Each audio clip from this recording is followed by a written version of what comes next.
Good evening, welcome to the Goffstown Planning Board meeting. This is our regularly scheduled meeting for November 14th, 2024.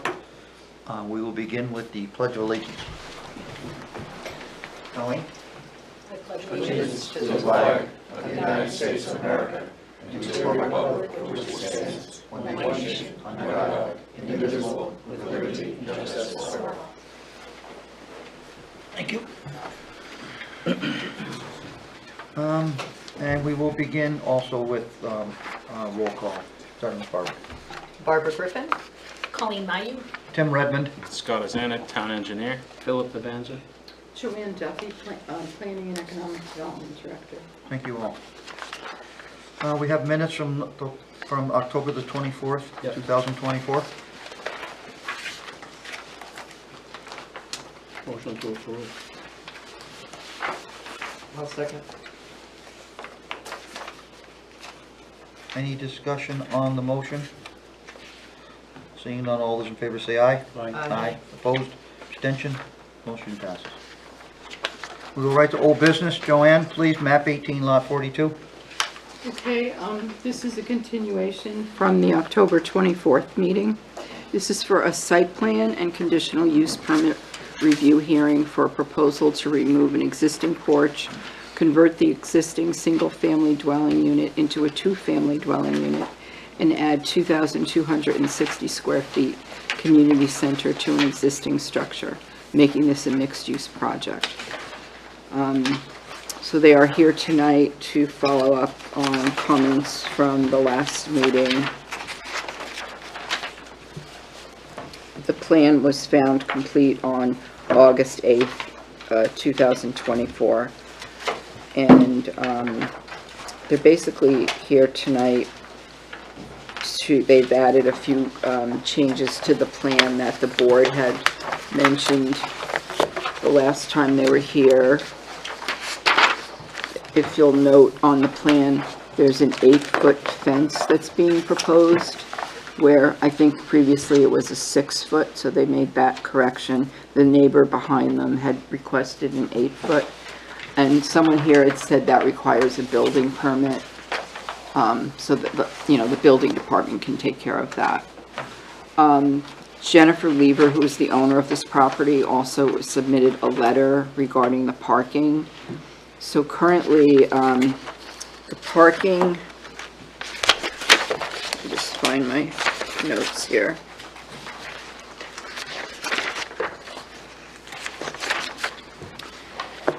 So the proposal requires 14 parking spaces, and they've shown 9 on their site plan. So they're short 5, which are shown on the abutting lot, which is also owned by the applicant. The new site plan, so I'm calling this the new site plan that's before you, also shows the abutting lot, which is the daycare center, where it's shows the parking for that site as well. It seems that they've added, not that they've added, but it seems like they've shown 13 spots for that piece, including the driveway for the residential home.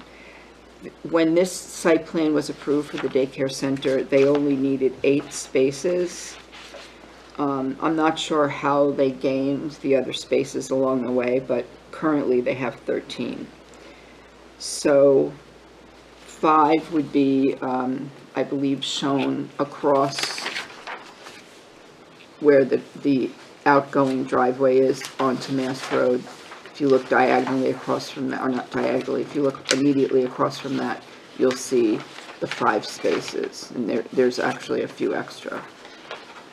So I think that's where they're looking to use the parking. So there is a letter from the owner where she states that instructors are anticipated to arrive around 3:30. This is for the community center, and depart at 8:30 weekends, and on weekdays, and on weekends 10 a.m. arrival and 8:30 p.m. departure.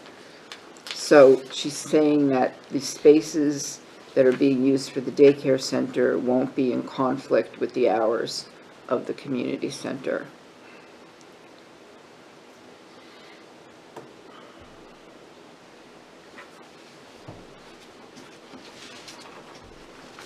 Questions on the letter? I do, Joanne. I think we need to have the applicant identify the AM and PM for all the times that they're showing. In the second sentence, it says childcare parking lot after 5:30. Is that AM, PM? I think it needs to be clarified just for the record. As well as anywhere else in the letter that times are mentioned, we need to have an AM or a PM added to those times.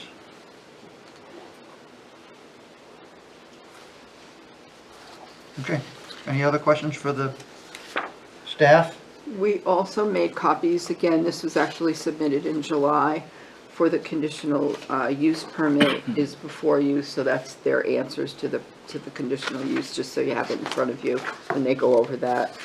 And the other thing I had noted was the lighting, that I believed it still didn't meet the lighting specs that we have. However, I went back and forth with George about this, and there's some that's close to the lot line, but not on the lot line, that are higher than 0.2. I just want to go to the lighting plan. Well, we'll let the applicant Okay, address that one when we get to it. when we get to it. Okay. Because you made mention of it so they can address it at the meeting. Okay. Thank you. Anything else from board members? Question, Joanne, I'm sorry, my math is just really bad. Where are the 13 spots on map 21 lot 1? I get 4 off of Marion. Where's that 5 off of Marion? That's 1, 2, 3, 4, and then the driveway is like 2. What driveway? See, the driveway is right I next think to, this is a drive. The driveway on Marion Street or the driveway on Mass Road? on Marion, This is a driveway, I believe. there's a So driveway. where is the lot line? Because I That's just what I have was gonna dotted ask. lines there. Yeah, we need to have the applicant show us how that I lot mean, they line, can answer it when they come up, but Yeah. I'm trying to get, because I see 12 parking spaces marked, and I can't tell whether any of them are handicap.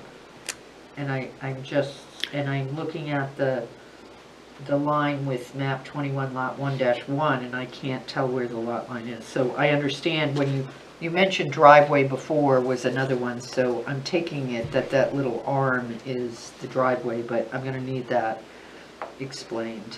Okay.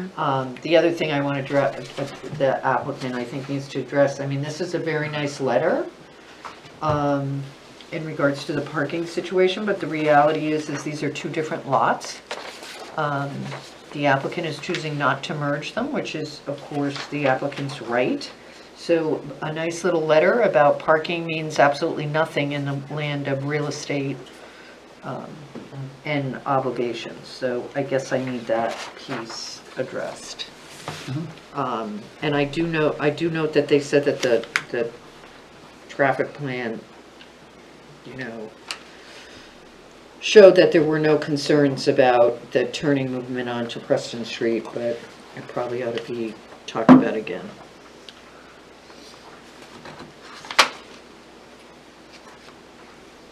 anybody else? Okay, we'll ask the applicant to identify themselves and begin their presentation. Good evening. My name's George Chadwick, and I'm representing the Levers. I guess I don't need to reiterate everything that Joanne mentioned. She did a great job. I'd like to just add that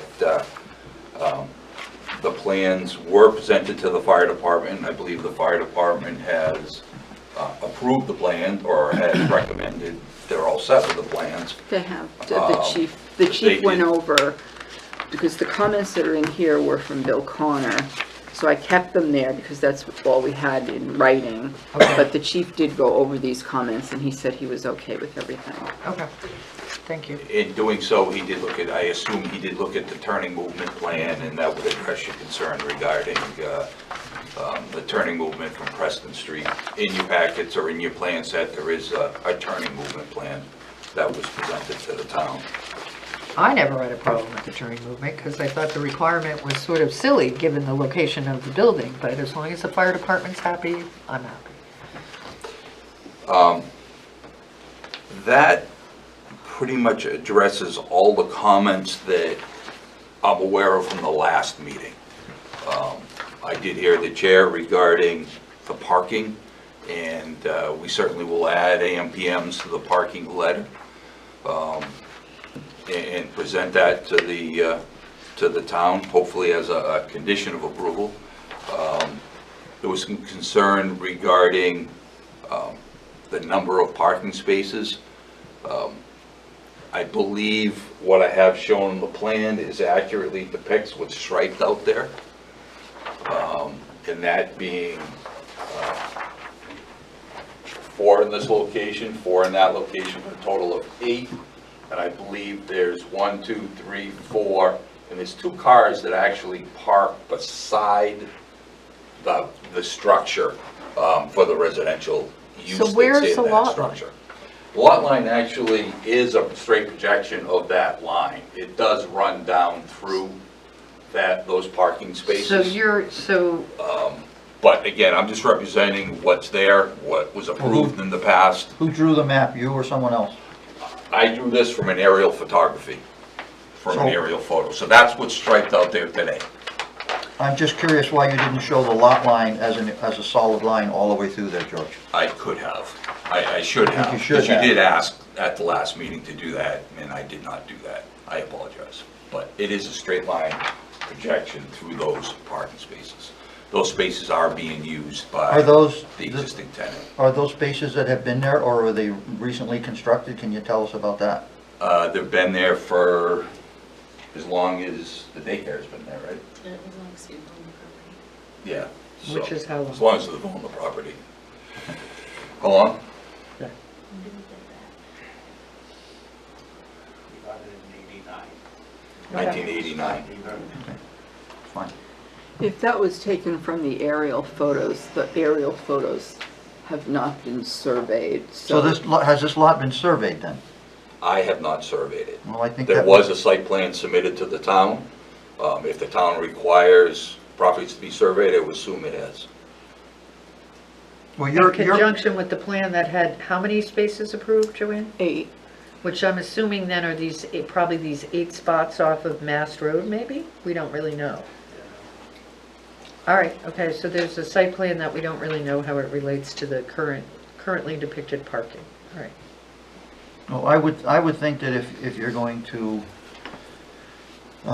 ask us to accept parking that is in an area where a lot line actually seems to dissect a portion of those, at least 3 of those parking spaces, that we should have that line shown as part of it, because We certainly can show it. normally, unless neighbors are being good neighbors, people don't like other people parking on their property. But I don't know anything about the situation, and I'm not gonna say anything more about it. Sure, understand. I can send you that section of the Of the site approved plan. plan. Yeah, that would be great. And I'll make sure we put the line on the plan.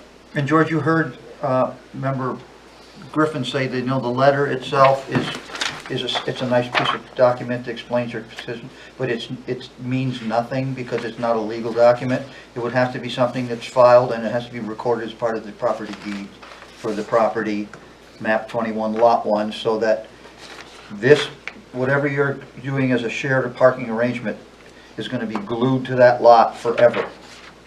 So if these properties get separated and sold separately, that the new proposed community center lot has the right to use someone else's land even if they don't own it anymore. That's a pretty touchy subject unless it's filed as part of the deed for the property. Sure. And if the board recalls, we did show an easement. The easement document wasn't written up at the time of the last meeting. At the last meeting, the board had asked that we provide a letter so that the town could put it in their file as to the agreement or the shared parking. But we certainly will add an easement to that area, identifying the 5 spaces. I always thought that you could not have an easement to yourself. Both of those properties are in the same name. You can't, but you can record a legal agreement, you can have. Agreement, So okay. you So could it have an would be an agreement or have easement. something Okay. attached to the deed, you can do something else without it being. You can an easement. essentially mirror an easement as an agreement, so it's Okay. quite clear as to what is being on. We certainly will do And that. that's a requirement of our ordinances that there be a recorded, so that's, so I guess while we're talking, using a alternative parking agreement will require that recorded document, but it's also a conditional use permit that we need to approve to allow an alternative parking agreement. So I don't know if we have that language, if that conditional use permit request has been written up. I know it's referenced on the plan notes, but I don't know if, The agreement. because that's a separate conditional use permit from the conditional use permit for the use. So there's really two CUPs we'd be approving here. We don't have that. Okay. This is just for the use. Okay.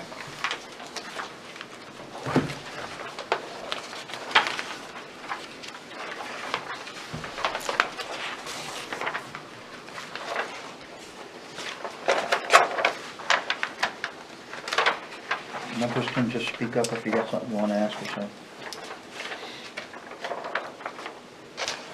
I appreciate that the fencing, this 8-foot stockade was added to meet the screening requirements on the rear lot line. I know from the landscaping plan, there's a couple of small shrubs being proposed on that Preston Street side. I think maybe to meet the intent of the screening, a little bit more landscaping on that Preston Street side, from those residential abutters. I think you've got, you know, I don't know what you got a tree and a couple of viburnum that wouldn't really be providing much screening on the side of the parking area, so I think that. Joanne, you mentioned the building, that they need a building permit for the fence. I assume that that doesn't need to meet building setbacks, right? I don't know what our. No, fences don't need Okay, to. thanks.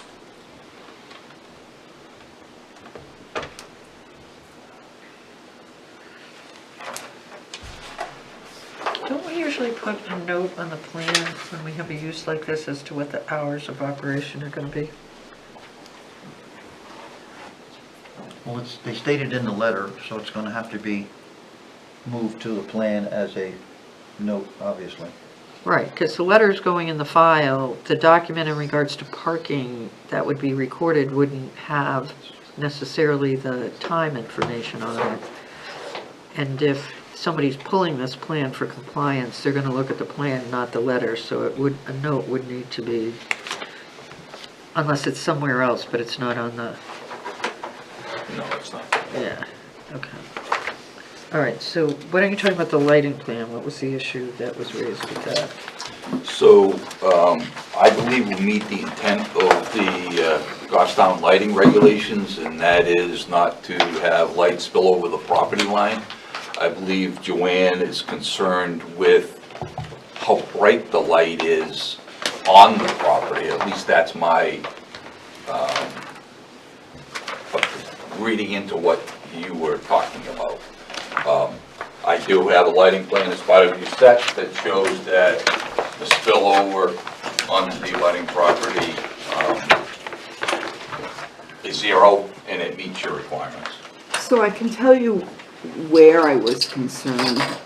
If you look at the plan and you look at the driveway out heading onto Mass Road on the property line between the community center and the daycare center, close to the property line, it's 0.8.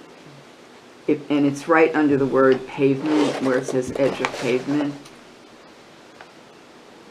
So the regulations do say on the property line, so it can't go over. This way it's regulated, so the Is that because that's where minimum- the fixture is located, George, right there where it says 0 point? It's attached to the building. The fixture, that's Yeah. a wall pack that's Yeah. located on the building. Yeah, And Joanne is correct, there is 0.8 foot candles in the driveway, which I would like to light as brightly as possible for safety reasons, but still allow, or still meet the intent of the rule, and that is not to have any spillover onto the abutting properties. And I believe this plan shows that. I mean, you But have you don't- point one and two, 2.1's just at the line beyond that, so. But if you look past those .1s, they're all zeros. No, but Right what I'm on saying the is property. point one meets the regulation because it's Right. point two, so it's, Yep. it's point eight there because that's the main focus of the light. You Actually, can see the shape of the main focus. And then on the, where the fence is going, on the opposite side, I guess it would be the rear or side. I'm not really sure where the front of this building is, but it says 0.4, Oh, okay. And two spots. 0.3 further up. Two. Is that something you can adjust, George, and meet the requirement? I certainly can go back to the lighting design engineer and have them adjust it. a Where little bit. is that fixture in that part of the property? Those are, if you look, you'll see the word proposed light pole. So there's one On there. the and site there's plan? One in It's on the that. other. On the lighting plan. Is that an existing light pole? Oh, That's okay. existing, right? No, It's it's the- not. There's an existing shed there. Did they- Located garage shed.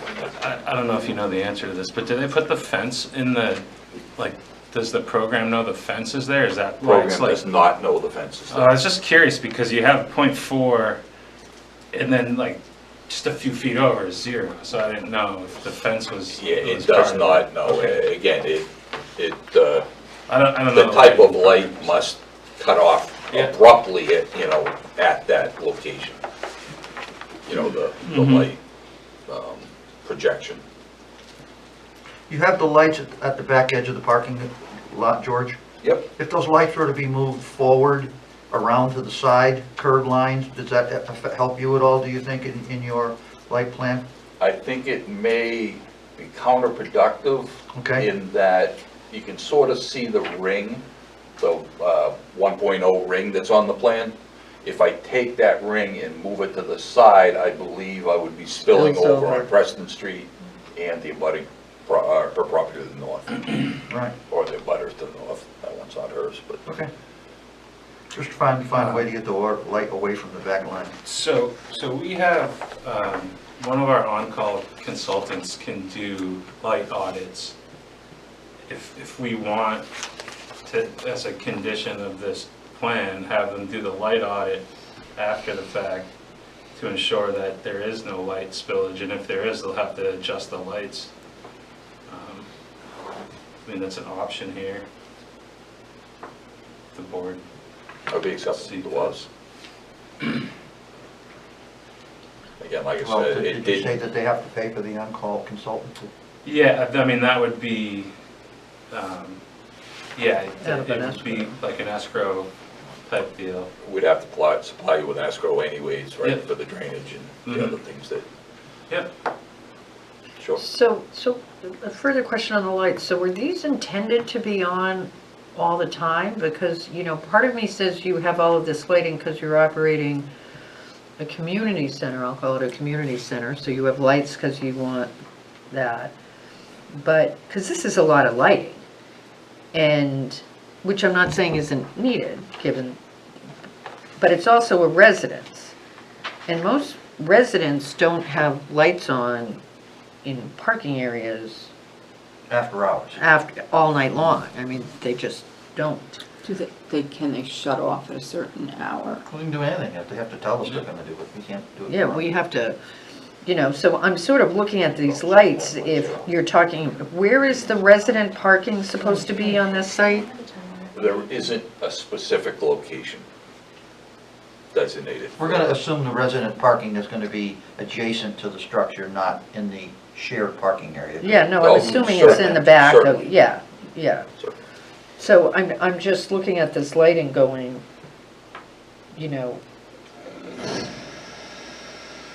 We And certainly, is there any lighting on the back of that building for, I see an existing light, WP2 on the building, that looks, or One is by that the a new stairs one? as well. that's a Walk back door. proposed light. That is a proposed light on the new structure. The existing structure that would remain is the crosshatched area there. Yeah, That's the existing structure that remains, everything else is all new. no, so if I look at the crosshatch part of the building, at the, sort of on the, your South client's wall, abutting south lot, wall. there's a light there on the building, right? Yeah, So that's an existing light. correct. Okay, is there, and is that an existing light?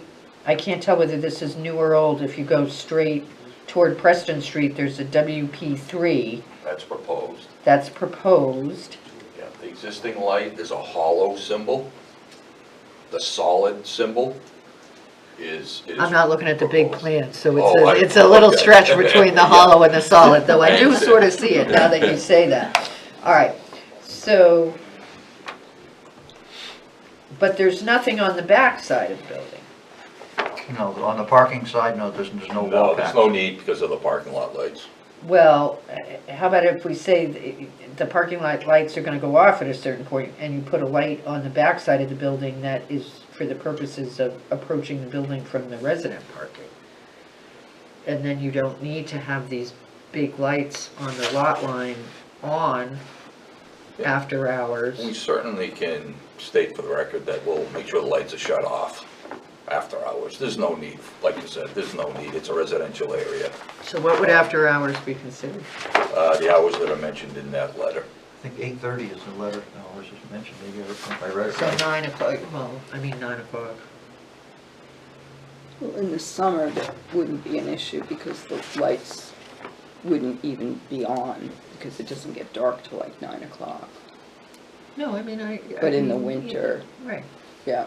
like now. This letter says 8:30, unless Yeah, the letter says 8:30, but it doesn't say 9 o'clock. I understand that, but activities are over at 8:30, that doesn't mean everybody's out of the building. Yeah, I would think you'd give it like a half hour after for, teachers to clean up and do whatever they need to. Are there any street lights on Preston Street? I don't believe there are. I don't believe so. I'm just trying to decide if there's already light spillage in that area to begin with. Well, it doesn't, when you put a new light in a Yep. black space, there's no way of hiding it. You can prevent the spillage, but it still looks like a UFO beacon.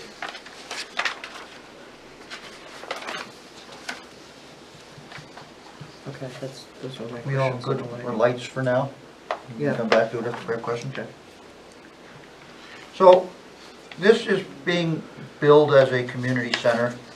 From what I read in the letter, it's teaching and instruction. Are you placing any other self-imposed limits on what the community center is gonna be used for? Are you saying that this will not be rented out as a community center for other functions? Are you saying that it is a classroom situation only for the intent as stated in the record? I'd need to know what your other uses may or may not be on this parcel. I think at the last meeting, we represented that, we wouldn't have large gatherings and stuff like that, weddings and things like that. But as far as the specific use, I guess if you wanted to have a baby shower there, would you do something like that maybe? The answer is no. Know what? Look, Alan Yaton, architect. thank you, The Alan. answer is no, based on discussions with the client. So To to be be, used for groups of 49 or less. when? Whenever they want? At the hours of operation, yeah.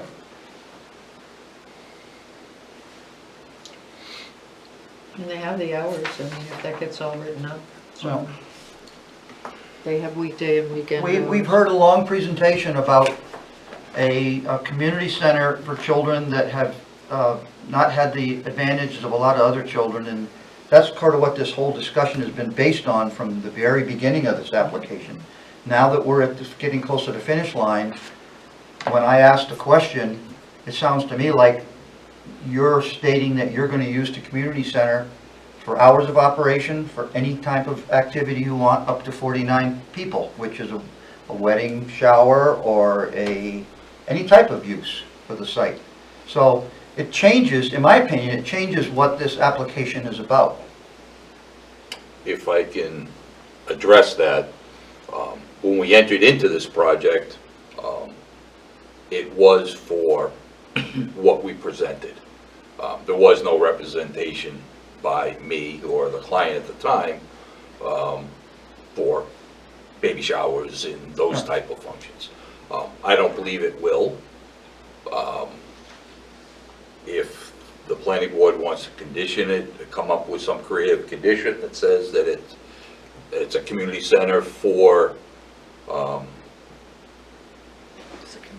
don't know what words to use at this point, maybe Well, I just, wouldn't ask you to make any, because it's a representation that goes on the record, George, so I would caution you from making any sure, statements sure. to the But effect. that always was what we presented.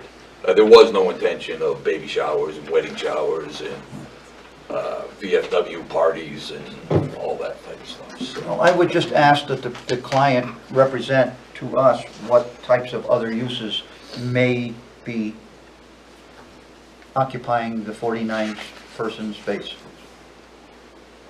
And if it doesn't have to be off the cuff, it needs to be thought out and tell us what they think.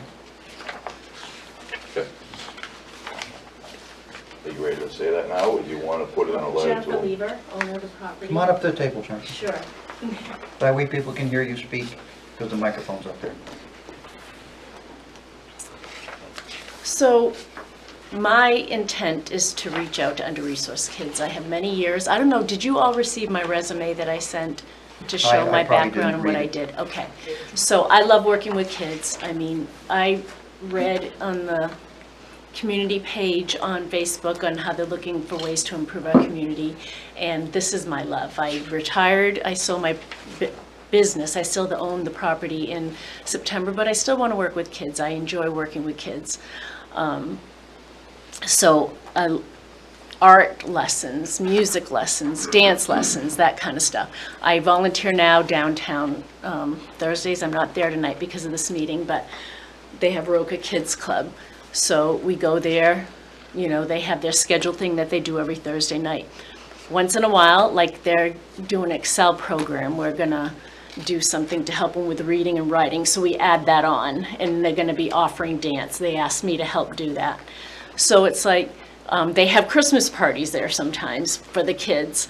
So it's like to be able to project everything that we're gonna do in the future, as long as I feel we keep it in healthy parameters, what I'm wondering what the matter is to get it solidified and stoned.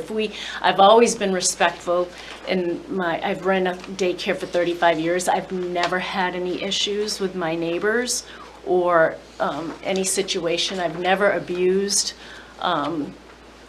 taken advantage of the neighborhood and being a nuisance to them. So I guess I'm questioning, I'm trying to do something good for humanity. I'm just questioning why it's hard to project, will we have maybe some of the kids that we want to celebrate and something they've done? I mean, what am I going to say that will limit me? Or I don't want to put any limits on. I just want to be healthy with what I'm doing there. So does that make sense? Am I making sense in my... Can I ask a question of Joanne? Joanne, Derek was the one who identified that, you sort of sat down and said community center is the closest thing. Right. Do we have a definition of community center? I don't believe we do. Okay, so part of the problem is we don't have a definition for what community center is. So, and where does community center appear in any of our tables of uses? Just in that 3.11. Okay, so. For inland zoning Because I ordinance. missed it, so having Colleen report. Colleen's looking it up.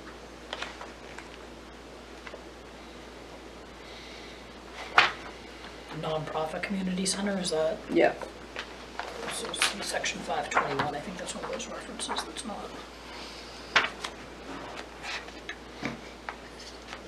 Well, that's not helpful. Cemeteries and burial grounds, so, we just have nonprofit community center, but I don't know what Okay. the All right. standard is of that. Because, you know, I just want to say as a board, we go through this a lot, where we have applicants make representations as to what the property is going to be used for. And I'm always saying, we shouldn't even be listening to this, because when we approve something, the only restraints on the operation are what we put on the plan. So, and we don't have a definition for a community center. So, when you ask what are community events, I mean, arguably the daycare owner couldn't throw a baby shower in the daycare. Right. There would be nothing to stop them from doing that. So I think we need to recognize that I think as a planning board, we have authority over the site plan, and we have the ability to put certain restrictions on it, given particularly the conditional use permit nature of this application. But I don't know that I feel comfortable dictating the use of the community center. If they comply, our notes and conditions of approval should be such that it controls what goes on. I mean, if all of a sudden it doesn't become a daycare and it becomes classes for 14 to 16-year-olds from 11 to 2, would we stop that because it's not the age group that we thought we were talking about in a daycare? I don't know. I don't think we would, but I'm just pointing that out because I do think it's a little unfair to have an applicant forecast all possible uses of a site, which is why I wanted to know, I want the hours of operation, and I think this parking thing is a little too loosey-goosey for me, that spaces would need to be marked particularly, and et cetera, so. And following up on that, Barbara, in the letter submitted from Bedford Design Consultants, it says the use is specifically authorized in the ordinance as a conditional use. The B-9 parentheses community center, end parentheses, use is allowed by conditional use permit. So whatever is allowed there Which is I think the what's- reference was to cemeteries. Yeah. Well, then that's what's allowed. What can I say? The building's gone, the headstones are in. I think the B9, if I may, the B9 is the section under the table there that the town has classified this use as. Right. I understand. They weren't referring to That's the use. the colon or whatever is the, Yeah, it just, that we though have, it references supplemental standards for that use, and the section that references is obviously not the appropriate section, and I can't find what that could have been intended to reference, because it's certainly not cemeteries and burial grounds. yeah, I So- don't believe that it's in there. So I understand what you both said, and I hear what you're saying, except my fear is that you give this project a green light and you say, okay, you're a community center up to 49 people. If you don't have uses for the property stated, then they can pretty much do whatever they want. Because Jennifer may sell this to someone in 10 years and it could become the Elks Club, for all I know. Well, if it was the Elks Clubs, they'd have to shut down at 8:30 on the weekdays and weekends at 10 o'clock. Yeah. And then you have to have the enforcement police to go out there and do all that, which we don't have. That's But not a legal technically, basis for us it's to not a- deny That would it. be I'm- change of use though, right? Which could, Doesn't matter, Yeah, I'm yeah. saying From that you. As a practical. once you green light the project, you're with no particular parameters for the use of the property, you open yourself up to criticism from neighbors and public that you didn't properly identify what the uses were, and now it's become a nuisance to the neighborhood. Well, that's an issue for town hall and Yeah. enforcement, but I think It's an Scott's issue for correct. them as long as if we approve it. If we don't approve it, then it's not an issue for them later. So without- applicants are not to, I mean, now we're going on like I would personally at a bar, so now we're not gonna approve things because we don't have people to enforce the planning zoning regs? I don't know. But I think Scott's right, it would be a change in use. So, and certainly anything of an Elks Club nature or dance hall would not be considered a community center. There are I other think. uses that, I don't know, should help us. I know, I'm Threw just that saying out there that, because it came to mind. All right. I mean, I don't know how to deal with the fact we don't have a definition and it's a gathering place. Okay. Anybody else? May I comment again? Please. I've You're never welcome. abused it before, and I don't plan on it now, and if any, we plan on doing this till kingdom come, really, like, I don't plan on, this is what I'm doing in my retirement, but, I hate to tell you, Jennifer, but some of us have been here long enough that the kingdom has come and gone, so when you say that, we sort of know that there is an end to that. no. But the point I'm making is that, if I were to ever sell, which I don't plan on it, and somebody comes in, they would have to get whatever they're gonna do approved. Do you see what I'm saying? So No, why are changing we getting caught up in the what-ifs? And, Because it's just part of the job. okay, It's not you just, sure? it's not just all roads. I mean, to what extent? Well, that's a good point.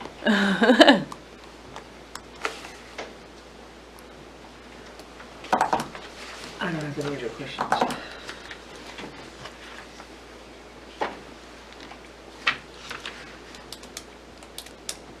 Joanne, where did the parking number of the one space per 200 square feet for community building come from? Or George, maybe you know where you pulled that? Let me answer that question. Yeah. I do have, just to follow up on a definition of community center, and this is just out of Google.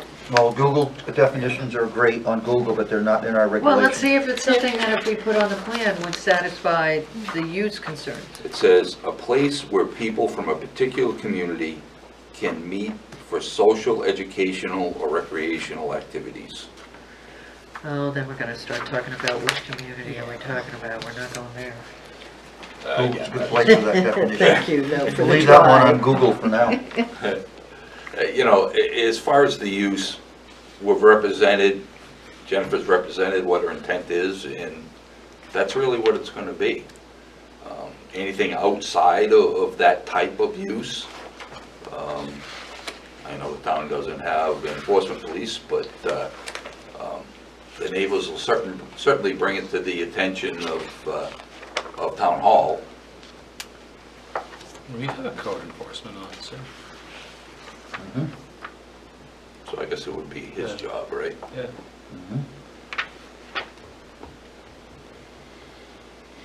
So, the reason I'm just asking on the parking calculation is because it looks like the one space per 200 was maybe coming from, I don't know if it was coming from commercial indoor recreational facility or what like from our parking table to get the 11 spaces for the community building portion. That was the closest thing that we could use.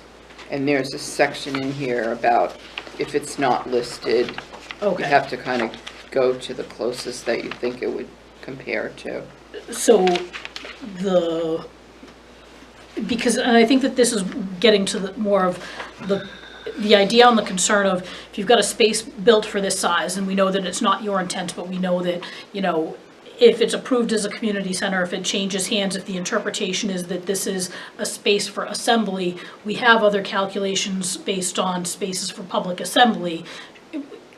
Is that the right parking number? But I think that puts it at more of a deficit, unfortunately, because I think that's per however many square feet, like three per seat or so many per square feet. So I'm just concerned, I know we're looking at an alternative parking arrangement and a conditional use permit for that is being part of this. And knowing that we have the potential for you know, ultimately you could have gatherings, and that's what it is, and I don't think that we should restrict that, but I think that my concern is that if we have the parking here to accommodate what that potential use could be. So it's leading me just to some questions and maybe just wanting to, I guess it goes back to where we're being asked to grant the conditional use permit for the use, also the conditional use permit for the parking arrangement. I'd like to see the written documentation on the request on the parking arrangement that would include then how the calculation was performed, how many spaces you're providing, how you're meeting that, and so writing up that conditional use permit for the parking, which then might address some of these concerns on how this is being used and might give us those restrictions we need to put on the plan for what's happening here, because I haven't seen that yet, and I'm a little bit uncomfortable just with the parking situation in general. So that would be helpful for me, and I think the other, just because I'm kind of hitting like housekeeping things. I know that at the initial meeting, we talked about the driveway, and I think we did away with needing the driveway waiver for that was the 12 feet was required. You're keeping the 15-foot wide driveway, so that's not a waiver. But do we now have a waiver needed for the driveway being within 10 feet of that side parking? Or is that an existing driveway that's not being modified and does not need a waiver? I'm just trying to give direction on any of these housekeeping items if we need additional documentation submitted for us for approval. So which adjacent So- parking are you talking about? The driveway, the one-way driveway Yeah. out to Mast Road. We had talked at the last meeting, and we had all said, well, we'd rather not narrow the width, we'd rather keep the width. Right. But we know then that that doesn't have that 10 feet, I think was closer than 10 feet to the property line. It's an existing driveway though. So if that's not- existing and we're not touching it, then there's no. There's no, Okay, thank you. Right. That's just what I wanted to make sure that we didn't eliminate one waiver and add a different one.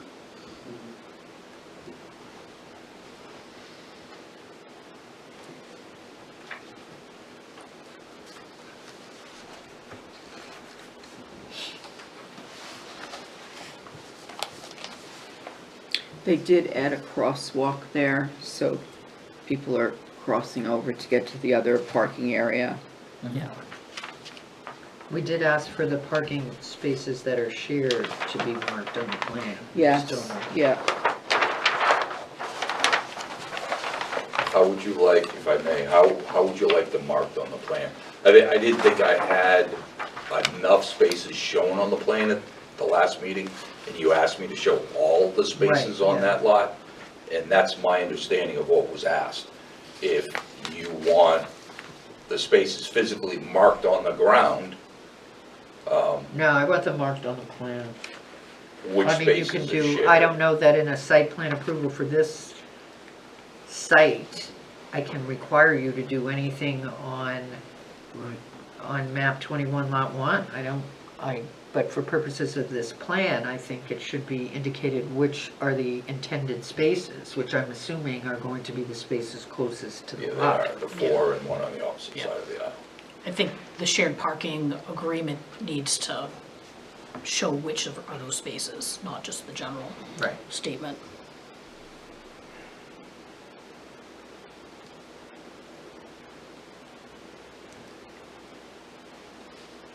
Maybe you could just number them and then Yeah. in the I'll agreement definitely refer to identify those them on the plan. numbers. And please put the property line in, George. Sure, definitely.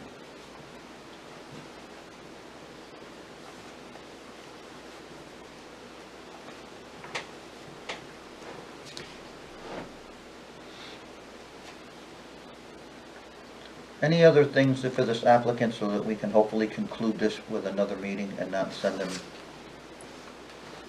them back to the drawing board for another time? Let's get it right now and hopefully get this wrapped up in another meeting. I think we did talk about no parking on Preston and indicated it needed to go to another committee. Yeah, the Highway Highway Safety Committee. Safety. I think they meet again in December. I really do think that there should be a posted no parking along this once it's built, and an agreement that there will not be parking on Preston Street by the users of this building. Well, if it's signed, they can't park out there. If they, Well, But it has to be, what? you can't designate users of this property. If you're gonna have no parking, it's no parking to everybody. You can't Yeah, it's for specify. everybody. Right, no, as soon as I said that, I knew that that was the case, and that was a previous comment, but I'm not sure how much, maybe we'll hear at the public comment whether there would be objection to that Well, or not. It would but- seem to me that if there was any consideration of that, it would be no parking from Mast Road to the entrance on the side of Yeah, I would the say it's one of community those. center, because any other no parking anyplace else is gonna affect all the residents. If you have no parking any, No, I understand what you're saying. I think no parking from here to corner is a sign that you can have. And Right. between the new driveway and then the driveway to lot 37B5 is probably because you wouldn't want a car parked right there. well, you can't put the hydrant there anyway. That's true, yeah. There's no parking in front of the fire. So, I mean, the sign wouldn't be wrong still. Would that sign need to be, do we have the authority to require that, or does that need to Has be? to go by to- the It has highway to, safety? so highway safety has to recommend Recommend it, to and the then it has to select- go to the and the select board, yeah. All right, I just know we had talked about it before and wanted to mention it Oh, maybe before we we can- open the public hearing. Okay.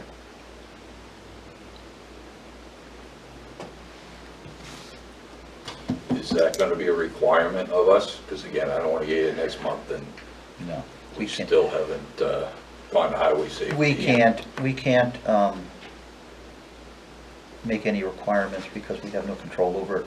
We would, I think the board would ask you to do that if the Highway Safety Committee approves it and recommends it for Preston Street. So it would be, I mean, staff, we could have staff. Would we ask for that, Scott, from staff? Joanne's a member of the highway safety committee. so Joanna, she what's could the bring it to- process? Would we, as a board, ask for that to be done Yeah, you as could, part of a recommendation for a plan? And then should it pass the recommendation through the Board of Selectmen, then the applicant would agree to do it. right. And you could, Phil? recommendation, if it goes to the highway safety, you're either gonna recommend, I just said the last people involved. I said that. well, one way or the other. They're gonna either recommend to approve it or recommend to deny it, but it will go to the selectmen. That's the last step. That's what I said, the Board of Selectmen. Right, but it'll go either a yes or no, Okay. approve or not So approve. no matter what, it goes to the Recommend or select not. So board. all we would need would be a verbal representation by the applicant that you would agree to post the signs at your expense if the town, does the town put the signs up or do we ask the applicant? I mean, I think No. we'd ask them to. in this Yeah. case. But That's if something we to were pay for. doing that, I think we can only do that if we're making it a condition of this No. plan that those signs We're be, not and gonna we make, can't we're condition not, that. we're not gonna make it a condition. We're gonna, You can't do we're gonna it. use a Yeah. gentleman's agreement with the applicant in the, Well, just let me say, I think you can do it. We do it all the time, that you have to get requires of other boards in order for approval. I Except don't know that it's, If we're concerned about on-street parking as being a concern with the, on Preston Street associated with the site plan, then I think that we could condition it that there shall be no on-street parking, but it's subject obviously to the review and the process. But that then binds these folks that if they don't get that approval, That's or right. we say that, no, we don't think it's a big deal, but we'd like you to work it out. So I think that if we're concerned about on-street parking, we need to make it a condition. Or if we're not, we just let it go, but I don't think we can do Well, it. I think the only thing we can make a condition is that they apply. right, because we can't, So all we can it's a do. hardship to them to be required to do it as a condition of approval, because the process could take 6 months. I don't know how long it takes for the Highway Safety Committee to meet and then make a recommendation to the Board of Selectmen. It could be 6 months, and that holds them up another 6 months. Yeah, they And that's only not meet fair to the quarterly, applicant. too, so. Yeah, they only meet, And I Okay, think, moving on. and it's usually like the second week of the month, so if they have to come back to another meeting, that would be December 12th. I was not suggesting that it be a Right. requirement. I was That's talking why I about wanted the to issue do it on for a, purposes of discussion wanted to and do the it on public a- hearing. on a agreement, a verbal agreement, and I'm sure they would honor the verbal agreement. Okay. So, at this time, you folks can sit tight for a second. I'm going to open the public hearing. Is there anyone here that wants to speak regarding this application? Seeing no one, I'll close the public hearing. So, you're coming back, it sounds like, with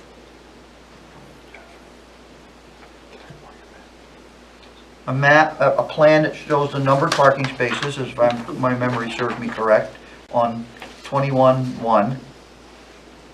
Shows the lot line projected all the way through those parking spaces on 21-1. Have something that, I understand that we asked for the letter, but the letter needs to be included. What are the words, Barbara, for the Recordable recordable agreement. document of some Yeah. kind? Without a Reading part- through the regs, it even explains that it's, so, an easement, condominium declaration, or other recordable binding and recordable legal instrument, or a long-term lease. So, something along that lines. And they also need a conditional use permit for the alternative parking. Which you've listed in the plan. Yeah, the intent was for this one document to handle both. Oh, okay. I'm not, But you I need to can do an elaborate, I actual. certainly can elaborate I think on you it. need to do another form. Did the form say both?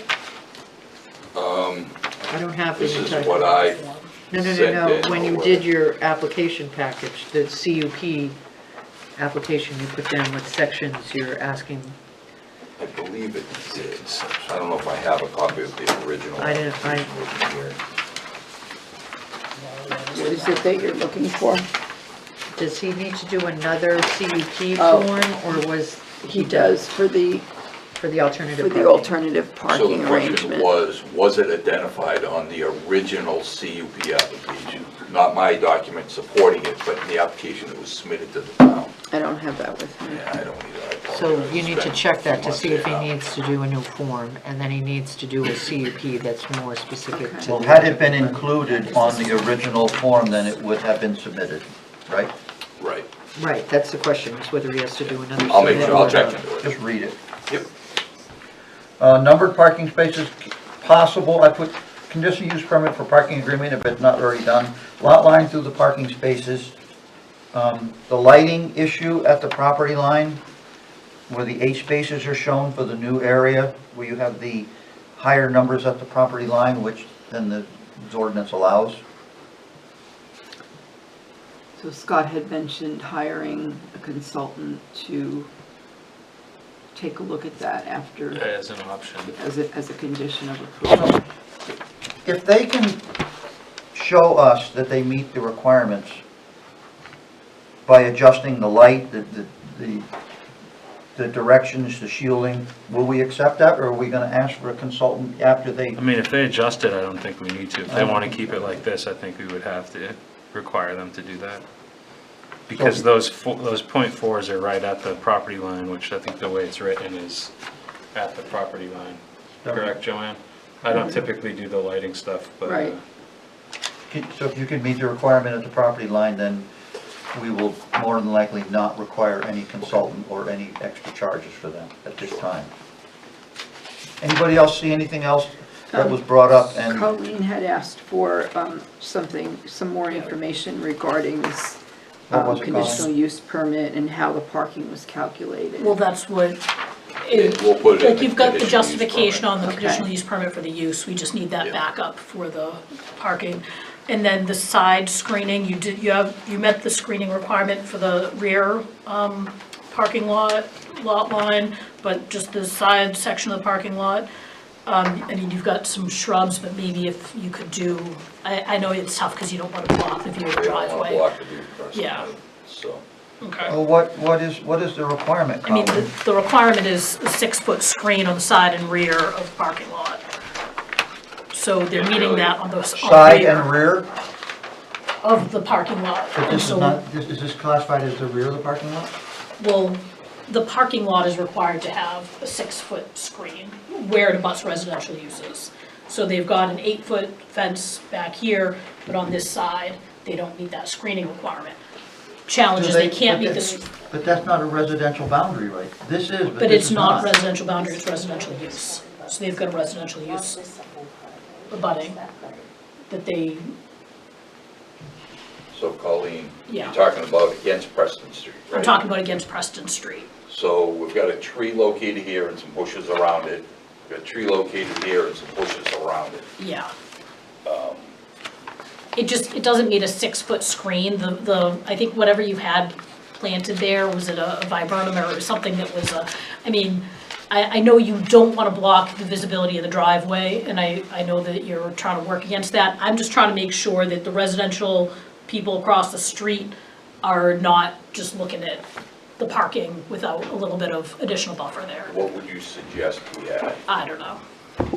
Over here, Again, I'm trying coming up, to, Yeah. it's just one there. It's like the residents that are there now. Over here is where the parking Yeah. thing is, so blocking them going in. So if you can replace those viburnum with something that's gonna be a little bit, that's gonna screen that longer depth of the parking, talk to your landscape I'm not consultant. sure I understand what you're talking about. The parking spot on Preston, The number one? when you're looking at, nope, not number one, when you're looking at the row of 8 parking There's also spots. one here. There's Yeah. also Well, one. number one, but as she pointed out, that's a resident, that's one spot, and then the structure. It's more the row of 8 parking spots visible from the residential, where the landscape requirement is the buffer, is a 6-foot screen. 6-foot screen's not possible here, but I think you should do something to meet the intent of that. Does the same apply back here then? It would, but that's her property, I suppose. No, that's that guy's That's that guy's property. property. That's Bischoff's property. Does that tree really get 20 to 30 feet tall? Yeah, in 40 years. Don't bring me all the way back to the why. Oh, my goodness. That was horrible. my concern is, we certainly can swap out the bush. I mean, Yeah. I just don't want to be here next month and, No. well, I don't like that tree, I want something different. No, that's Here we not, are. So really that's it's not the January. intent. This has already been 3 months, so. You're- Swap them out for arborvitae's or something. I hate arborvitae's, to be honest with you. The snow kills them. They So look George, like- it sounds Yeah, kill 'em like, it too. sounds like per Colleen's rationale, this parking spot marked number one next to the building is not is not being considered. It's Correct. the first of the 8 parallel parking spaces. Where it says do not enter sign. So the worst case scenario for you is to put a 6-foot fence down that one side of that I parking mean, we lot. certainly can turn the fence a little bit. Not turn it, you have to create something else. But the Well, they point is, become in, he's saying, you have to do something though. If Colleen's saying you have to meet the requirement, then that's an answer. You want to know what the answer was, a 6-foot fence is an answer as well. We'll take a look at it. Screen in front of it to, plant in front of it to hide the fence.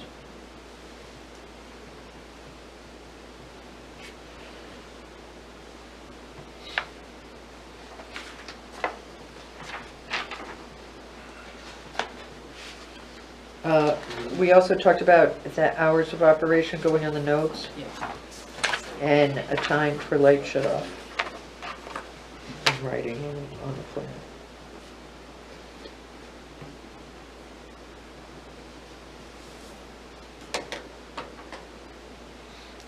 Just the parking lot lights, right?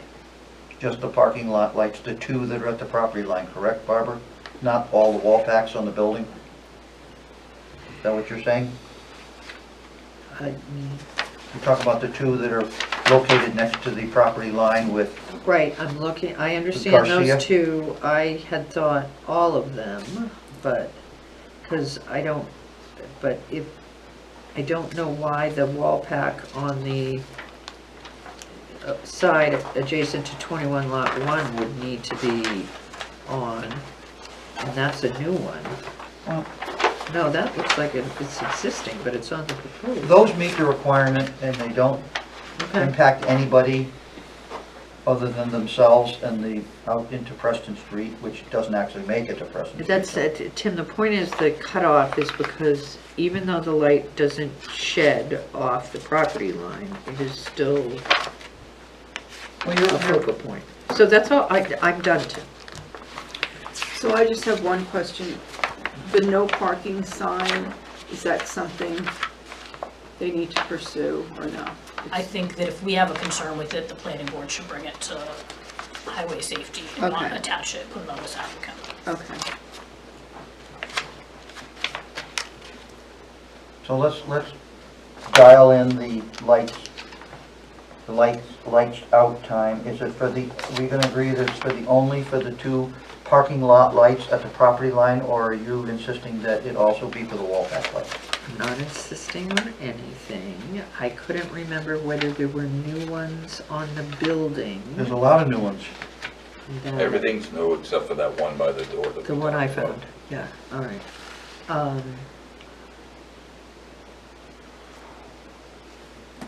So definitely the ones on the back fence line, and then I need to look at the lighting plan to see what the notes were. I thought you had agreed at having them shut off at 9 PM. No, 8:30, well, 9 o'clock, yeah.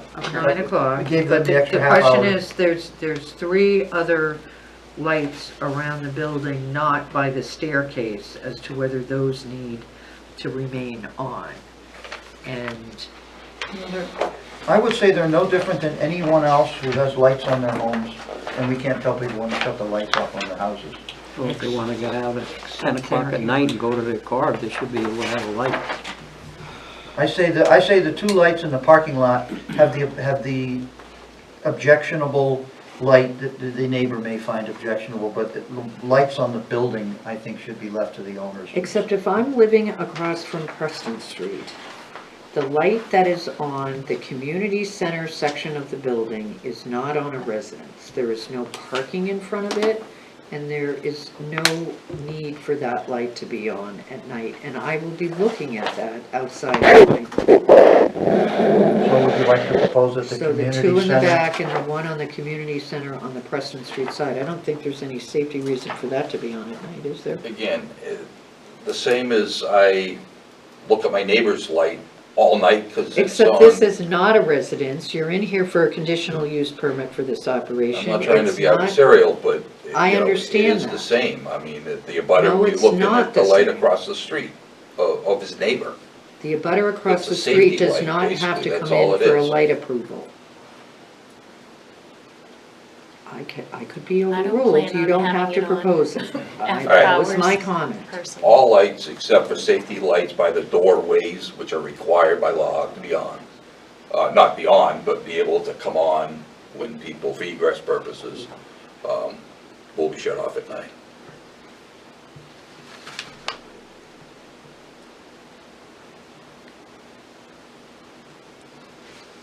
You make that statement for part of your final.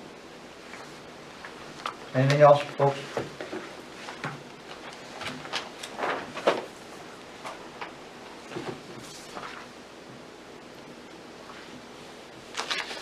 All right, Joanne, what's open for this applicant to come back for? What meeting? December 12th. December the 12th? Yes. Just to confer, there's 1, 2, 3, 4, 5, 6, 7 items. I got numbered parking spaces on the parent lot, not the parent lot, on 21-1. Yep. I've got, if you don't have your conditional use permit for the parking in your original application, you'll need to do a separate one for that. You have to show the lot line through the parking spaces on 21-1. You have some lighting to correct to meet the requirements at the property lines. Colleen asked for some parking calculations. I don't know if that needs to be followed through or not, but that's what was asked That's for. just support for the CUP. support for the CUP?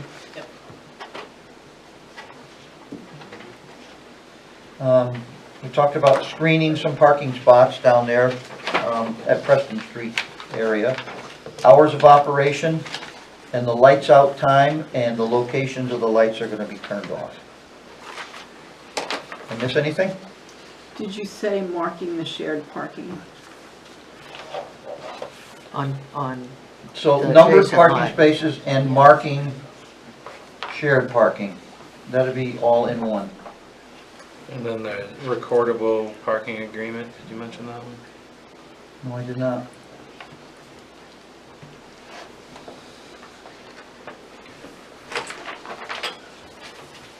And then we said no parking on Preston Street would be handled by staff for now. No parking. Okay.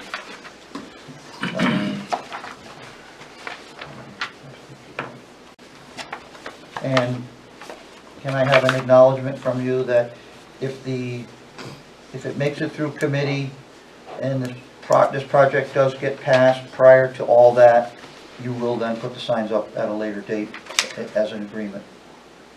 Can I just make a mention about something though? And I don't know if this makes a difference or not.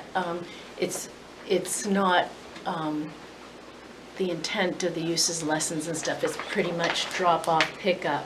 And I've never had a problem even at the daycare drop off pickup for people parking on the street or anything like that. And it's only for 2 hours the most, actually even just like an hour and a half because there's barely any kids at Are you the, talking about the daycare? yeah. Well, we're talking about on a whole different subject. Oh, I thought you were talking about the no parking sign. On Preston Street, for people who want to access the new community center, they're not going to be allowed to park between Mass Road and the entrance to the proposed project on Preston Street. That's not your property right now, it's a home. It's something different than your home, I think. Okay. Are we confused?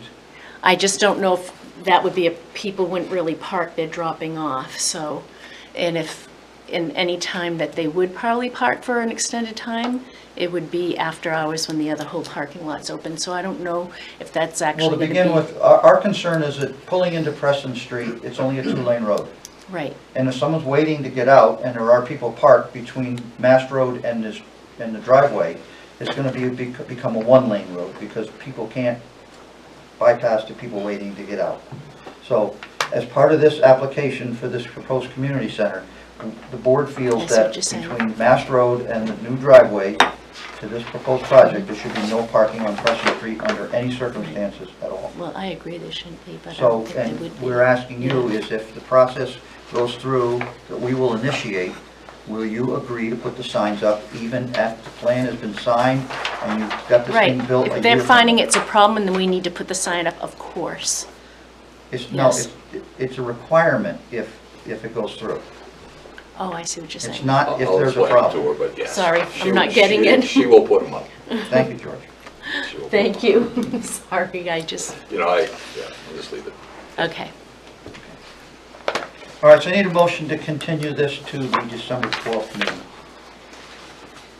Motion to continue to December 12th. second.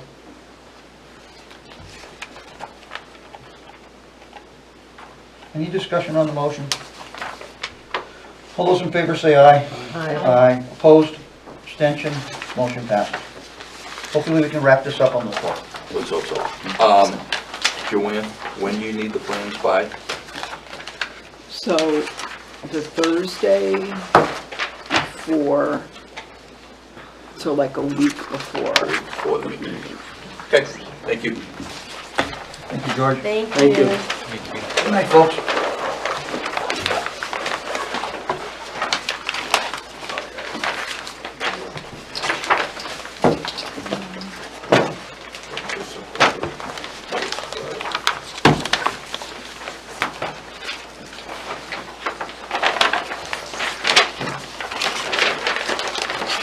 Our next application is new business. Map 5, lot 49-1, it's a conceptual review. Joanne, could you please give us the rundown? Sure, I'm just looking for.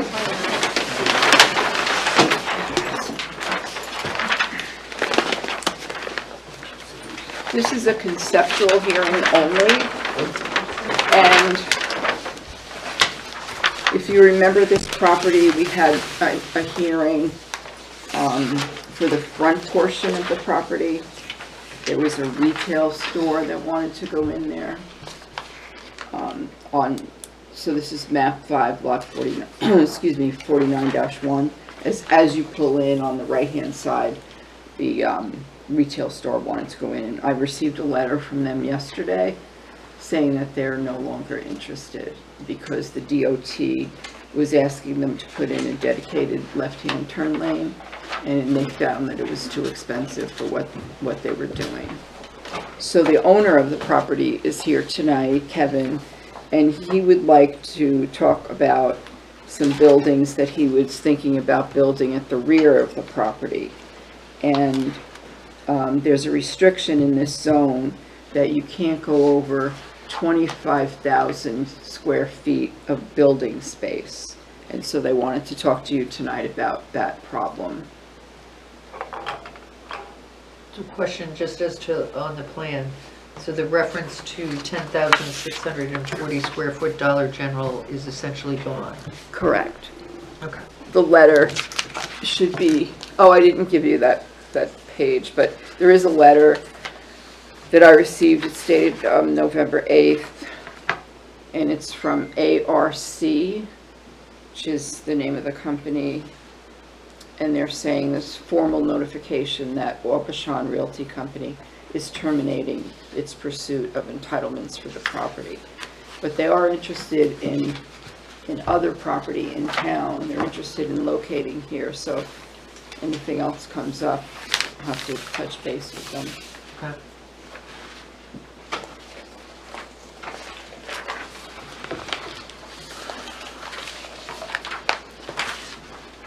John, so just go ahead and finish. You got sidetracked. Tell us what we're talking about with this application. We have buildings to represent greater than the allowed space. Go ahead, what else?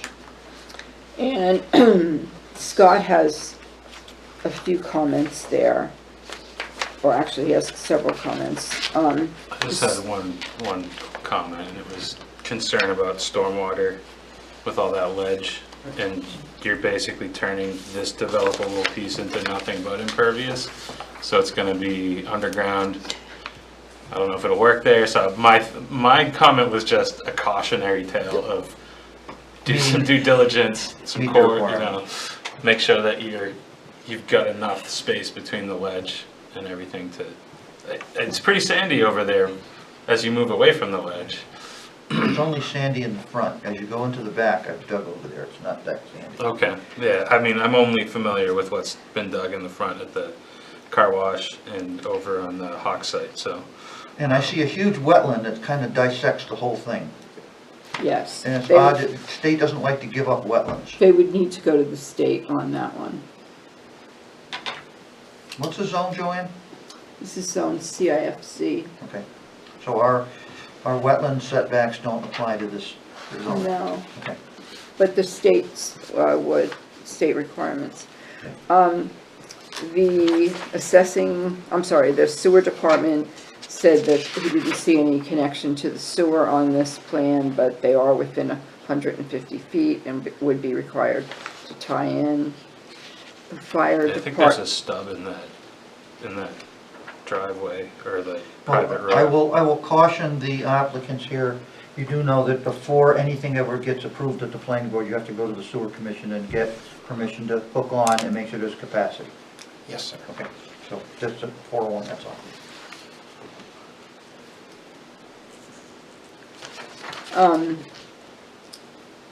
what am I reading here? The fire department has not commented. Well, it's only conceptual. They probably won't comment unless it comes to fruition. And planning, let's see, additional information is required before the parking calculations can be determined, because I wasn't positive of what the use was, so we'll straighten that out before they come back. Zoning had several comments. The property is zoned CIFC, and the use is allowed under the zoning ordinance. they may need a conditional use permit depending on what the use is. And then, Sparkle Court is an approved private road and therefore no select board approval. The property is part of a land condominium. I'm not aware that that ever was Hasn't formed. finished yet. Hasn't been Yeah, finalized. I didn't think That's so. the idea though. We don't presently have a condominium agreement on the site, do we? Currently, it's just one property. That's what I thought. Let's see. One of the buildings in the RV parking canopy is shown over a wetland will need state approval for any wetland impacts or alteration of land. There are no setback requirements from the wetlands for our zoning, from our zoning ordinance. You'll need AOT for this too, right? Most likely, yes. So this is the thing that's the problem. The maximum building footprint in this zone is 25,000 square feet. The development of the rear lot will be in excess of 25,000, which means that nothing could be built out front. So they're trying to figure out what to do here, and that's why they're here tonight. Correct. Good place for your drainage area out front, that's where all the sand is. That would go underground there, you're right. That's where all the good sand is, right out in front. So I'll add something that I didn't include, but you may run into the same problem that the Dollar General had, and you might need a left turn lane, so. If Understand all you've got that. their phone number, you might To maybe have split that the cost or information something. that they, I don't know that I believe I've got all the reports out of the company that did it out of Massanet, yes, I've got that. Yeah. So, just the, most likely they will. I'll explain when you guys Okay. explain while we're here, so, yeah. And I think that would make a good site for Dunkin' Donuts. I know he's dealt with them before, but Couple of times. They keep coming they back. are looking in that area. They've been back and back and back. And they've got the deep pockets for the turning lane, don't worry. Yeah. Yes and no. They, I can explain when you guys would It's like. another subject. yeah, Okay. exactly. Anybody have questions for Joanne about the conceptual at this time? I do, John. What's the allowable amount for the area, the number? 25,000 you said? Yes, And that's the allowable square footage of building. Honestly. building square footage. And what is proposed here on this plan? I'm not adding it all up in my About head. 38,800. How much? About, let's say 40,000. It's 38,800. 40,000 right now. 40,000. If you use the one that's out front as well. The whole parcel. I know it's thinking- hidden. okay. I'll explain. Let me explain it. Let me get into So more it. like 30, because you got 10,000 in the front. Hence the Well, we'll let Matt. Yeah, let me explain what we want to do here, once you're ready. Anybody else? Okay, just identify yourself, guys. All right, good evening. My name is Matt Peterson with Keach Nordstrom Associate. Kevin Miller with Roadrunner Investments. Just to give the board a little overview here, Kevin hired us about in '22, note on our plan here, so about a couple of years I've been working with them. As you said, I originally did some concepts for Dunkin' Donuts on the site. They were originally looking at the site. They ended up walking away at a point. Then you had the Dollar General, or whatever they're calling the Audubon, the Dollar General come in. They went through their process there, obviously did their traffic study, have found out that maybe there's some turning lanes and stuff like that that are needed. At this point now, it's back on Kevin. Me and him are sitting down, we're trying to figure out how to move this forward. I really wanted to get this meeting here tonight. I haven't really been in front of you guys a lot lately. I kind of wanted to get your feel. I know back in the day, I believe the 25,000 square foot in this zone was to minimize you not getting a Lowe's or a Home Depot or a big box type uses in there.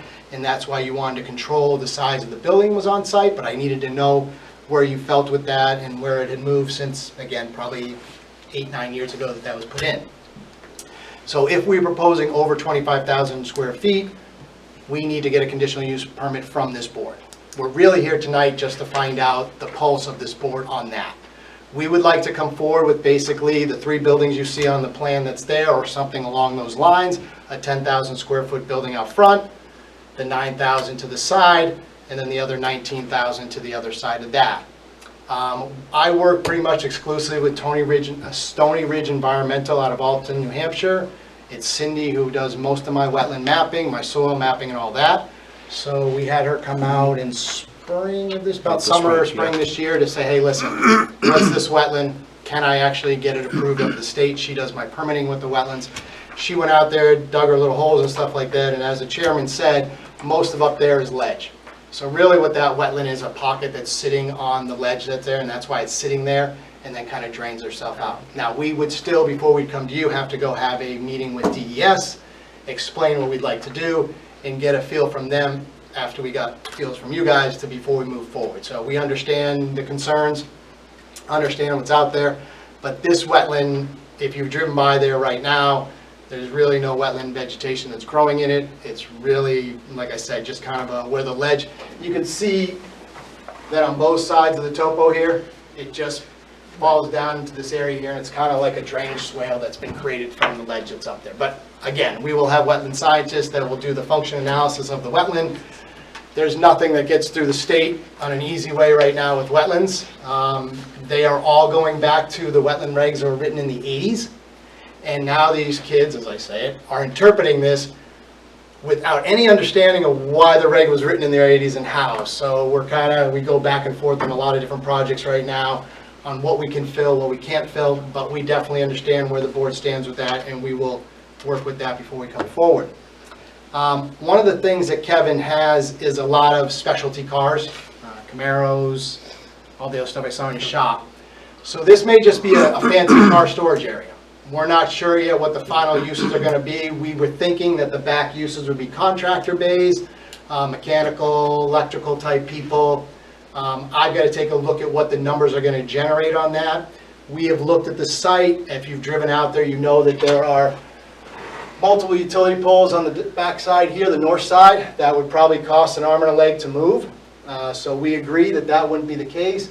But we do have a lot of room on our side of the property with the town property that's in front of us, and then with some of that land that's there.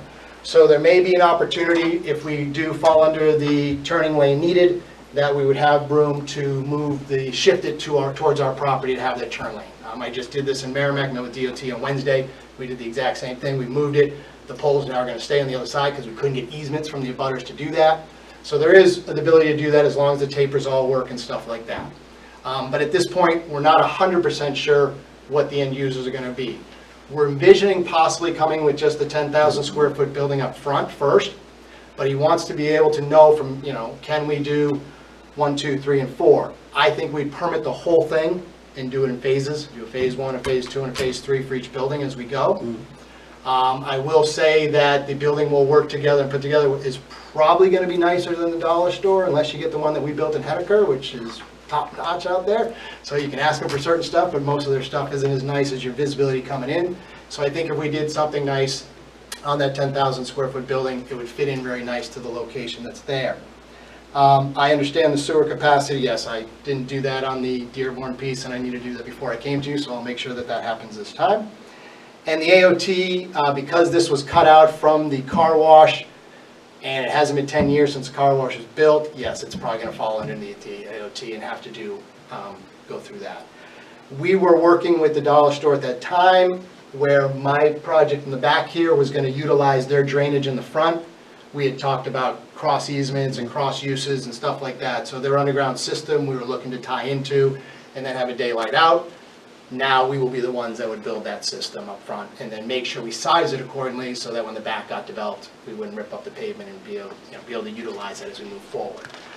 But again, I've kind of been sitting back for the last 2 years watching Dunkin' Donuts come first, watching the dollar store, and just kind of been his liaison and asking questions when they've had questions. So really, up until probably 2 weeks ago when they've kind of said, we're done, is when we've now turned the corner and said, okay, listen, I bought this piece. I'd like to utilize it. It's in a good location in town. I would love to see Dunkin' come back because you're right. They typically would do that, the off-sites. But, apparently they don't want to be there yet because we've asked that question. So he doesn't want to keep sitting around and waiting. He's over on Daniel Plummer Road right now.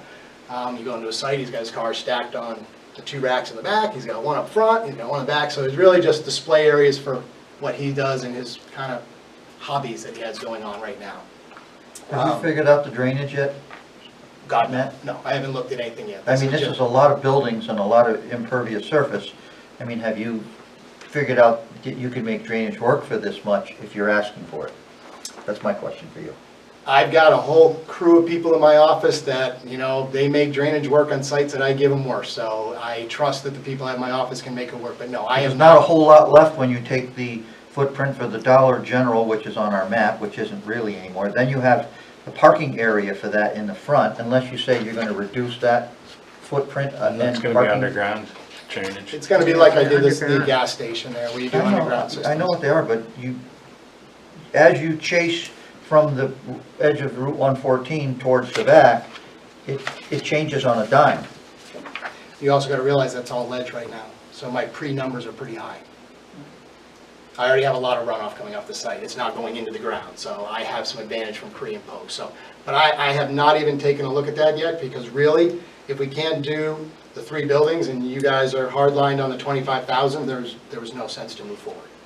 So that's kind of where I'm at right now. That's really my biggest question at this conception. Well, you're asking us to agree conceptually to these large buildings. My question to you is, from a planning board standpoint, is this what you were intending your regulation to limit, having 3 buildings that equal 38,000 square feet? Or was your regulation looking to limit one big box I building? wasn't That's there my when they question. wrote them, so I can't offer an opinion. Oh, come on, you were definitely here when they wrote What it. year did they write them? I think it was longer than 8 or 9, because I've been Really? here 7. I think It's it been was a lot when longer Steve than Griffin was here. Yeah. Okay, but you were here for Steve Griffin. Yeah, just barely. Can I Here ask 30 what, years, right? what might be just a stupid question, but is the 17,000 square foot RV parking canopy, I mean, that, we're just talking like a canopy, like, is that a structure that is part of the, I don't know if the building inspector considers it a structure, but I believe it's just I a mean, that's part of the canopy building that footprint. Okay, it was covers gonna- over Yeah, it was just gonna be an yeah. open air canopy. Yep. Based on the ledge numbers we're getting back and stuff, we may pull that pavement I back some as we think your go. letter even said that might not go, right? Right. Okay.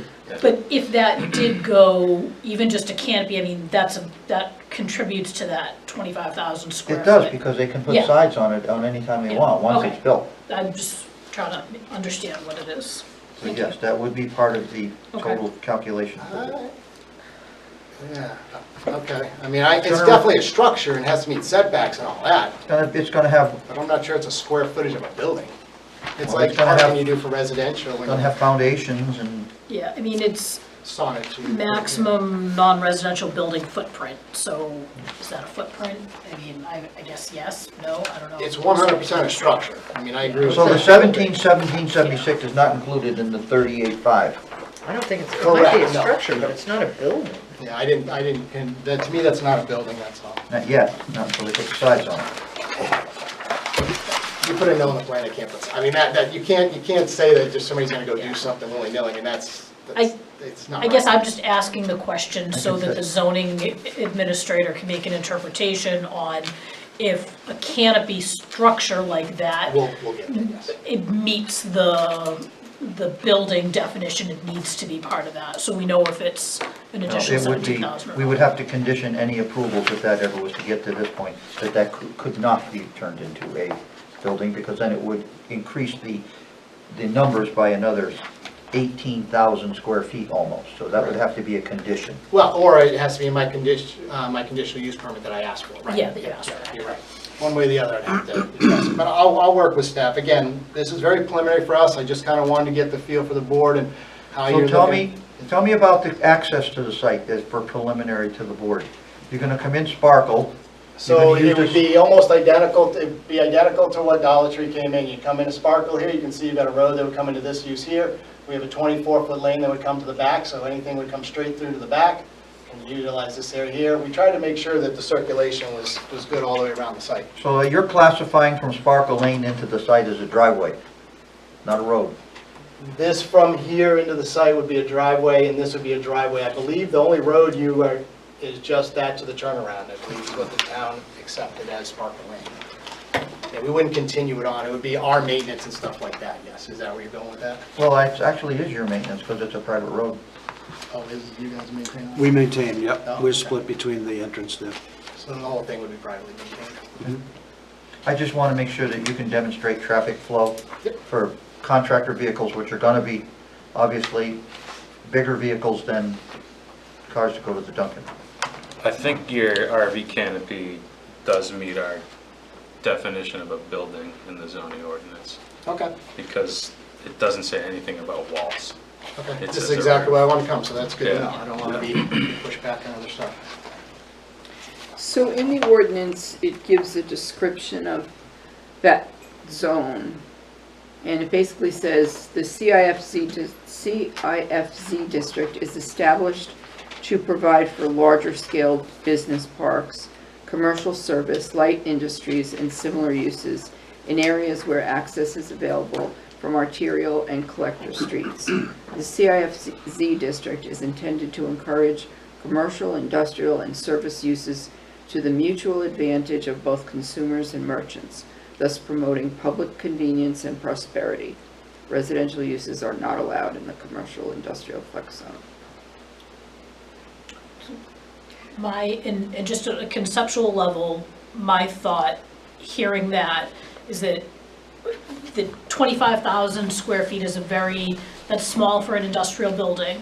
So I can understand a conditional use permit to allow more and to allow multiple buildings, so maybe we're exceeding the square footage.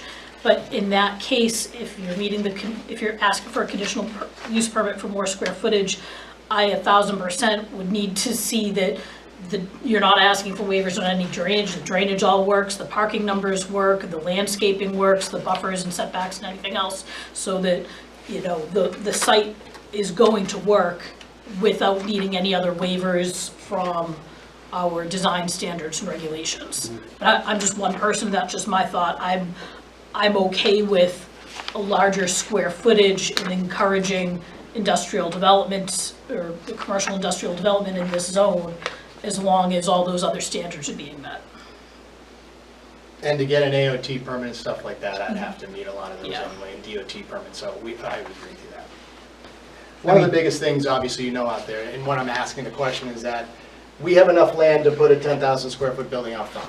There's ledge in the back. We have to blast it. Does it make sense to blast a pad site back there to get more commercial building in town for tax revenue? Or did you envision that ledge was always going to be your stopping point and you're only going to have development up on Mass Road? That's kind of the question I'm asking, because the cost to blast the ledge is substantial, so there has to be a return on it. But if the board is saying, no, we only envisioned you putting a 10,000, that's all we thought the land was going to take, then we're like, no. Unless you blast it enough to create a pad and do a cut and fill with balances. That's what we're proposing to do, but we need more square footage to make the numbers work. That's what you hear from residential people. They need more residential units. We need more square footage from a rent standpoint to make the numbers work. 334. I don't know how The back good corner, those the back corner of your contours proposed are. RV canopy, Matt, is a 334 contour. Yep. And the center of the ledge is at what, 240? 290 is 296, so that's a length, that's not a arc. 296 is your highest point, Matt? 294, the buildings probably would be 294, I would say, because you're going to do a 2% coming across there, so you're 294. Well, I see a 292 in the middle of the building too, so just, Yep, right there, yep. so 290 to 44 330, feet. that's like a 40-foot cut. Just for the buildings. Well, that's to make it a level pad. Right. With the front. You could do a 20-foot cut and probably do a cut and fill and make a flat pad that's elevated, as long as you can meet your grade requirements to get up into it. Right now, dealing with the ledge people, they want a certain amount of volume to cut to make the numbers work, and they like it to be a sheer face because it's a lot cleaner. So that's why we went with the 40. It's easier for the blasting company to do and stuff like that. Obviously, drainage and fall zones and all that have to be looked at, but yeah. So I did a quick math on the two contractor buildings, and it's 28.8 if I'm not adding wrong. Yep, no, you're right. It's 38.8 with the building up front. So And would then- you consider helping get it, find a happy medium with something that's a smaller footprint for the front? I mean, like if you were to coerce Dunkin' Donuts in there, what size buildings do they build? 3,000, 4,000 square We feet? would love to have Dunkin' Donuts, but he's talked to them I'm over just and saying, over that's again. type of building, which is a service It's building. about 3,000 square feet. Yeah, because that would reduce your number, dramatically. Take 7,000 feet off of that calculation. Again, they were looking at this in '22. They're not the only one that sells food in America. There's Wendy's, there's a lot of people who would probably love to come to our. I've been trying for years, and I've done a lot in this town to get a lunchtime type thing there, but they need the lunch crowd. These corporates are so set on their numbers. We don't have a lunch, we do not have a lunch crowd in Goffstown. No, If you that's the work the polls, there is no lunch crowding in But you're not Goffstown. talking about people who drive by, that would stop and buy It's lunch on not, their way by? it's Mass not Road has a there. lot of daily trips. I mean, I just sat there at 6 o'clock to 6:15 or that, and there wasn't a lot of traffic going by. And the light goes, and you get the 5 or 6 cars and go. It dies off on both ends pretty quickly Yeah. there, so. Try a Dutch Bros. They might want the competition with Stone. Anyway, All All right, right. so I guess I will What? say. No matter what, it still comes back to the question about buildings. whether or And not so we I want will to- say in regards to that question, I don't have an issue with the larger footage. And granting what you need to make it bigger. I do think if you came in with this sort of nebulous front lot, that there would need to be some sort of representation as to what the maximum. Oh, no, I would do this all as one site plan. Right, Oh, there'll be architecturals for all 3 buildings, there'll be all 3 buildings Okay. come forward. I have to do it from a drainage standpoint, it makes a lot of sense. He doesn't want to pay me twice to come back, I mean, do it once, get Right, everything approved. so, phase and it. can you just, and I know you were both talking about elevations right there, but Mhm. if I'm driving down Mass Road and I'm looking at the car wash, Yep. how much higher in laypersons is the foundation of these buildings going to be? So this is the 290 contour, Yep, it I was comes right looking. through. I assume the car wash is plus or minus that, I don't have the plans, but I think it's about that, so 290.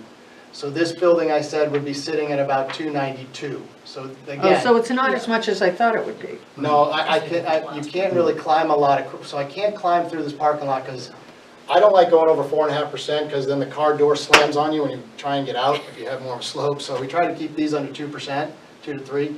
So that's and then this will probably be a high point, so you'll go up and then back down, and then up and down, so they're gonna be all at the same height pretty much. Okay. you're also gonna have limitation because you have an access driveway to the front parcel that peels off of this lane before you get to the entrance to the proposed in the back. So that grade is gonna dictate what the grade is gonna be for the proposed other buildings. Okay. Yeah, I envision all the kind of sites being together and making sure the landscape all kind of plays with each other as it works out there, but yeah, there's not much change, it's gonna come straight up from there. You could see a rise into the back parcel, Barbara. It could elevate another 5 or 6 feet by just sloping the I just driveway wanted up to into know it. that we weren't looking at the entire side of the building face, because I just It's don't like have any perched up there like perspective. of Target what's- and Lowe's in Bedford. Yes, So, That's a hell of a wall, though, you gotta admit. and it's still standing all this time. I Isn't was that at 2 pretty grand at the time they impressive? did That it. wall How is much did impressive. cost? Stacked boulders. they had engineers standing there watching every Every boulder boulder, get yeah. placed. Oh, did they? Oh, You yeah. bet. It has an underground drainage system that leaks out through those walls, I mean. What's the standard, Matt? Anything over how many feet requires an engineered wall? 6 feet. Yeah. And that wall's about 4 feet. 45 feet Yeah. high over Oh, there. no, Where you yeah. split between the eye. It's beautiful though, I mean, it's really. I love that wall, I think it's great. So, board members, if we are going to conditionally, for conceptual reasons, tell these folks that, yeah, we think this is something we would be in favor of, are we setting ourselves up for other problems down the road with someone else who comes forward with another lot that is industrial lot, and it's the old, well, you gave it to Matt and his client, now you have to give it to us? I think each application is gonna be, and we're only conceptually discussing this, so we're gonna have to consider this on the merits of the application when he submits it. And I think that what I would suggest is that no one building should exceed that 25,000. So we know that 25,000 was intended to be a cap to keep smaller footprint buildings. So while multiple buildings adding up to, for me personally, conceptually, adding up to more square footage is fine, but I don't think you should have any building that exceeds that 25,000 square feet. And that's just a scale issue. And my question, Chairman, would be, that's really why I came here. Was your intent not to let anybody else do multiple buildings and have extra square footage? I mean, I don't think that's where your intent was. I think it was just to minimize, again, that was the time when Walmarts were being built home. I mean, it was probably, like you said, 2001 to 3 or somewhere in there, probably is when that was all happening, so Yeah, we well, still. that was before me, 'cause I came here after that. Really, you weren't here back in the 90s or 92? I was here I feel with like you've Steve been here Griffin. forever. I was here with Steve Griffin, but it was not that far back. But anyway, we would have to submit a conditional use permit, that said specific to this project, specific to the requirements of the conditional use that relate to this project and why we're asking. So if somebody else can prove that, sure, but there is definitely covers. And it does have a provision in the ordinance itself where it says, more building I don't know who wrote this, but it says more building footprint by planning board conditional use permit. Yoda wrote that. I think Colleen's point is the one that hits the note, because I think it's intended for individual buildings not to Right, exceed yeah, right, 25,000, yeah, not that's a what I- conglomerate of Massive, buildings. Yeah. Because if you had a large industrial park, you certainly couldn't say, well, you get one 25,000 square foot building in the whole park and you're all done. I don't think that really floats. So Barbara's already expressed her opinion. Colleen? I don't think I would oppose it. Phil? I'm okay with it. So there's your answer, Matt. That's all I was looking for. Thank you for your time Thank you. tonight. So Matt, now that I know that you're developing the front portion too, we had some back and forth with the previous engineers about how to deal with that intersection because it's kind of, wasn't well thought out for the future. Okay. You mean the hammerhead thing on Sparkle Way? Yeah, so basically this little, you know, I'll reach out to Scott. yeah. We have all the plans for that. Yeah, and I Right, think they but had don't have the updated comments it. Probably back then. Oh, okay. They had updated it like the, you know, at the north end of the lot, that's a one-way out. Okay. You guys The have two-way was one road funky. in and coming out on one of them. Yeah, I think it was Road. two-way in the other direction, I can't quite If remember. I remember right, everyone had to enter by the main lane Mhm. as heading towards the back, Yep. take a right turn into the Yes. proposed parking lot, and then a one way out with a Correct. stop sign Mhm. there to prevent a Mhm. head-on collision there, but Yep. not to have people be able to start crisscrossing there. Yeah, No, it's, you had them change it so it was in and out on the main. yeah. I'll get the plans and make sure I'm up to speed and all that Okay. stuff as we move forward, yep. Yeah, you've got my number and email if you've got Yeah. questions. You know, traffic study is probably gonna be part of this deal.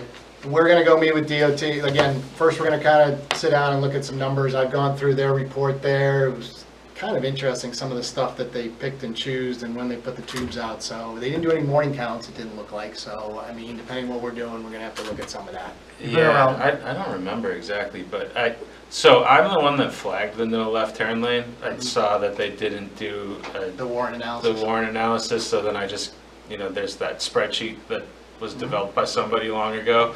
I plugged it in there and it, you know, blew up, so I called Rich over at the DOT and I was like, hey, what do you think about this? And he's like, oh yeah, no, they'll need a left turn lane. But I just told him the opposing number and he's like, yeah, there's like no number of left turns that would trigger it, so. I think it's 7. Yeah, so I mean. I think there is a number. There is. It's pretty It's damn just- low. I yeah. agree. Everything develops more than, or, yeah, Now, so. because these guys have done all that work the last 2 years, we do have a lot of information now to Mhm. go off. So we're gonna do our homework here over the next couple months. This was kind of the biggest issue that, you know, hey, where do they stand in that? I don't wanna spend all this money and then get here and say, no, we are stuck on 25, that was it. So that was why we wanna start it here. And we'll see where we go over the next 2 months or so, something like that. Probably be back into you next year sometime. Curious that your neighbor got a permit with no turning lane, Yeah, you know, Which one? the trailer. where they're doing the site work on it. Because he has, right, and from my understanding, because it was a grandfather driveway that went into the property. His volumes are pretty low. That's right, there was a house there. Yep. Yeah. Yeah, there was an old house, Forgot they used about the the house. Royce driveway. But also his volumes are low.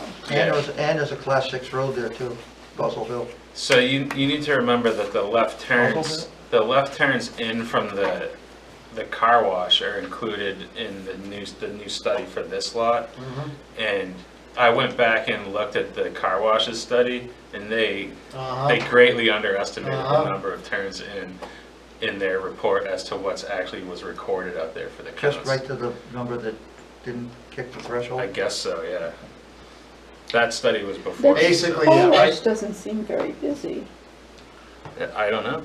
They had It's counts that All showed right, that there were we're certain. way off, we're way off topic, and it's 5 of 9. Good night. And you know our usual laundry list of things? Yep. Everything, all the little details that we'd like to see on plans. You've been around here long enough. 31 years. Thank you, Matt. Thank you. Thank you. Thank you. Good Thank you, news now. Kevin. You're welcome. Thanks for your time. You're welcome.